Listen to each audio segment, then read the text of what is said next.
Assalamualaikum warahmatullahi wabarakatuh.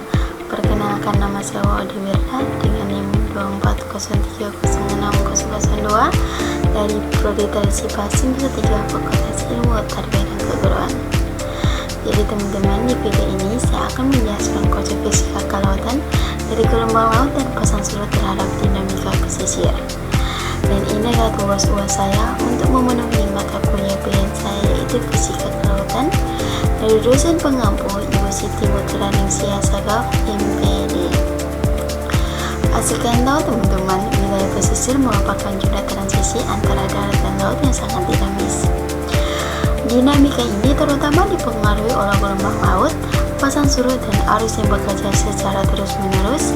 Dari sudut pandang fisika kelautan, proses-proses tersebut dapat dijelaskan secara ilmiah melalui hukum-hukum fisika seperti mekanika fluida, transfer energi, dan dinamika gelombang. Salah satu fenomena nyata yang sering terjadi akibat interaksi gelombang dan pasang surut adalah abrasi pantai. Fenomena ini tidak hanya berdampak pada perubahan garis pantai, tetapi juga terhadap ekosistem, permukiman, dan aktivitas sosial ekonomi masyarakat pesisir. Masuk dalam konsep yang pertama ada gelombang laut. Jadi gelombang laut itu adalah perempatan energi di permukaan laut akibat gaya pembangkit, terutama angin. Partikel air tidak berpindah jauh tetapi berosilasi membentuk gerak orbital. Parameter dari gelombang yaitu kecepatan ditentukan oleh panjang gelombang dengan simbol lambda dibagi periode dengan satuan T besar atau frekuensi dengan satuan F kecil dikali panjang gelombang. Dari air dangkal, kecepatannya sangat bergantung pada percepatan gravitasi dengan satuan G kecil dan kedalaman air dengan satuan H kecil. Energi gelombang berbanding lurus dengan kuadrat tinggi gelombang dengan satuan H besar. Artinya, jika tinggi gelombang naik 2 kali lipat, energinya naik 4 kali lipat. Panjang gelombang ditunjukkan oleh garis horizontal di antara dua puncak gelombang yang berurutan. Tinggi gelombang yaitu jarak vertikal dari titik terendah ke titik tertinggi. Dasar laut menunjukkan profil kedalaman yang semakin mendangkal ke arah daratan.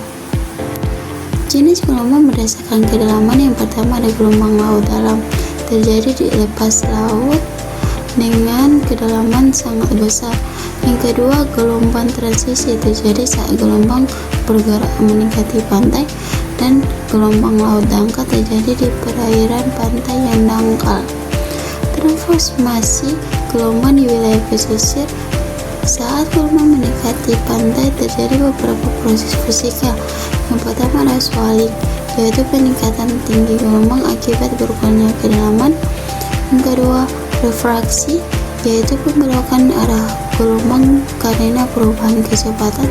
Yang ketiga, difraksi, yaitu penyebaran gelombang saat melewati celah atau penghalang.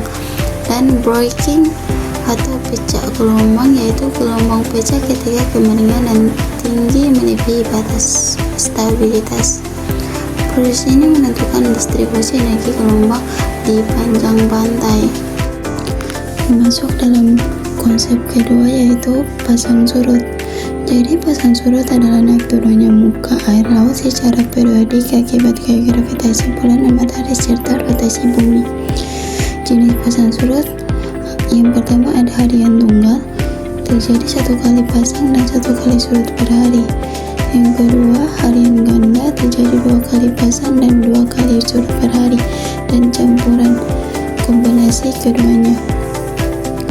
Komponen pasang surut yang pertama ada pasang purnama atau pasang maksimum dan pasang perbani atau pasang minimum.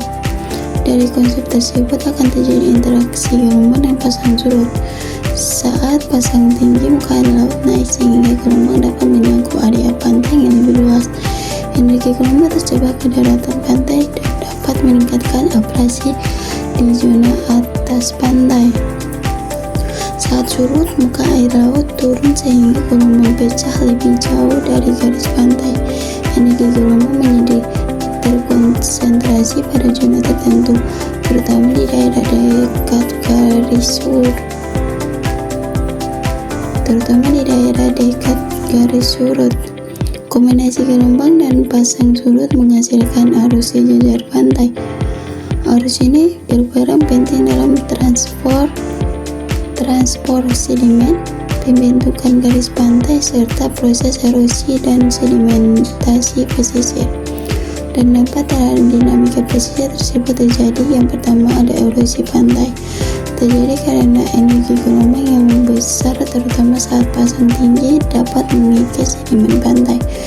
Yang kedua, terjadi sedimentasi dikarenakan arus pasang surut membawa dan mengendapkan sedimen di muara sungai, teluk, dan laguna. Yang ketiga, perubahan garis pantai yang terjadi dikarenakan interaksi jangka panjang gelombang dan pasang surut menyebabkan abrasi atau akresi pantai.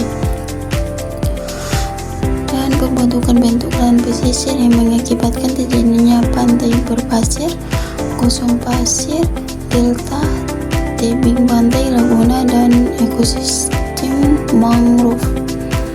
Contoh fenomena nyata abrasi pantai di wilayah pesisir pantai di Indonesia sungguh banyak, seperti ini, dan ini.